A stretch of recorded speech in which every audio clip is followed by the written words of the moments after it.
আজকে রাজরাজেশ্বরী সিরিয়ালে পর্বে দেখা যায় ভবানী বলছে, আপনারা দয়া করে আজকে খেয়ে যাবেন, তাহলে আমার খুব ভালো লাগবে। অন্যদিকে দেখা যায় পিসিমা বলে ওঠে, হ্যাঁ তুমি তো এখন থেকেই রানীর মতন আদেশ করবে। আমি থাকতে, তোমাদের ভালো ঠাকমা থাকতে আমাদের উপর দিয়ে তোমাকে তো যেতেই হবে।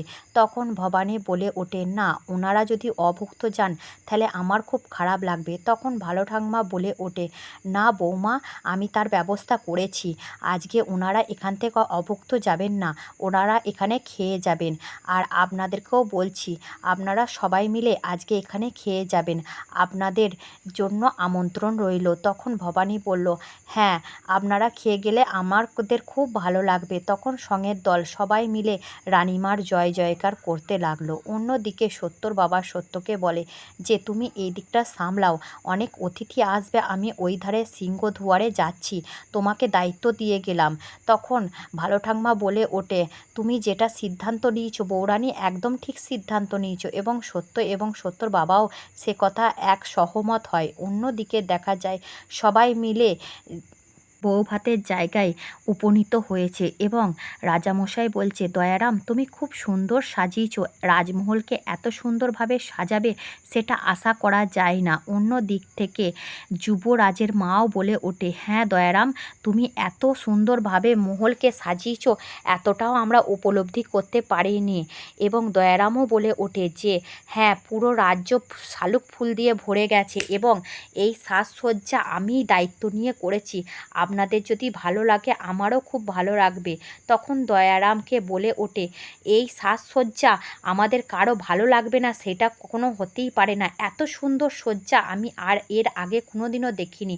তখন দয়ারাম বলে ওঠে, হ্যাঁ আমাদের যুবরাজের আজকে প্রীতিভোজ, আমি সাজাবো না সেটা কখনো হয়?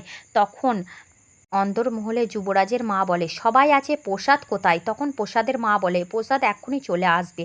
তখন যুবরানী বলে ওঠে যে, প্রসাদ তো দোতলায় নাচ দেখছে। তখন ফুল্লরা বলে ওঠে, তুমি কি করে জানলে যে প্রসাদ ঠাকুরপো নাচ দেখছে?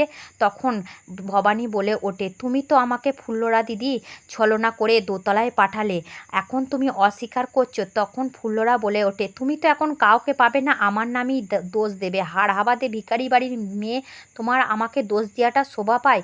তখন প্রসাদের মা বলে ওঠে, তোমরা এত কলহ করো না, ঠিক আমার প্রসাদ চলে আসবে। অন্যদিকে দেখা যায় প্রসাদ বাইজি নাচ ও আনন্দ উপভোগ করছে এবং গোড়া সাহেবকে বলছে, আপনার এই দৃশ্য কি খুবই ভালো লাগছে না ভালো লাগছে না গোড়া সাহেব? এই দৃশ্যর জন্য আমি সমস্ত রকমের ব্যবস্থা করেছি। অন্যদিকে দেখা যায় নদিয়া থেকে একজন সম্মানীয় ব্যক্তি রাজসভায় ঢুকছে এবং তাকে ফুল সাজসজ্জায় ভরিয়ে দিচ্ছে। তার সঙ্গে কৃষ্ণ ভট্টাচার্যের সঙ্গে গোপাল ভাঁড়ও তার সঙ্গে এসছে এবং রাজা মশাই, রঘু রাজা সবাই তাদেরকে আমন্ত্রণ জানিয়ে আহ্বান করছে। তখন কৃষ্ণ ভট্টাচার্য বলে ওঠে, আজ যুবরাজ আর যুবরানীকে অনেক প্রণাম জানাই এবং তাদের বিয়ের শুভেচ্ছা জানাই, প্রীতিভোজের শুভেচ্ছা জানাই। তখন গোপাল ভাঁড় বলে রাজামশাইকে, রাজামশাই আপনার কাছে আমি হাত জোর করে অনুরোধ করছি, আজকে আমি কি একটু রসিকতা করতে পারি? আপনারা কিন্তু আমার সাথে এক সহমত হবেন।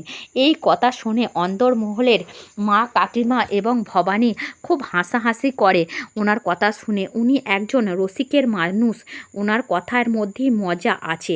তখন গোপাল ভাঁড় বলে ওঠেন যে, যারা বউকে ভয় পান, বউঠানদেরকে ভয় পান, তারা আমার ডান সাইডে আসবে, আর যারা ভয় পান না তারা আমার বাঁ সাইডে আসবে। সবাই তো ডান সাইডে এলো এবং ছোট যুবরাজের বাবা প্রসাদ বাঁ সাইডে এলো এবং এই দৃশ্য দেখে তার মায়ের খুবই রাগ হলো এবং গোপাল ভাঁড় তখন বলে ওঠেন, মহাশয়া আপনি কি বউঠানকে একটুও ভয় পান না? তখন উত্তরে জবাব আসে যে, আমার বউ বলে যে যেখানে দল ভারী সেখানে যেন সবাই মিলে একসাথে যোগ না দিই। এই কথাতেই সবাই অন্দরমহল থেকে হেসে লুটোলুটি খায়।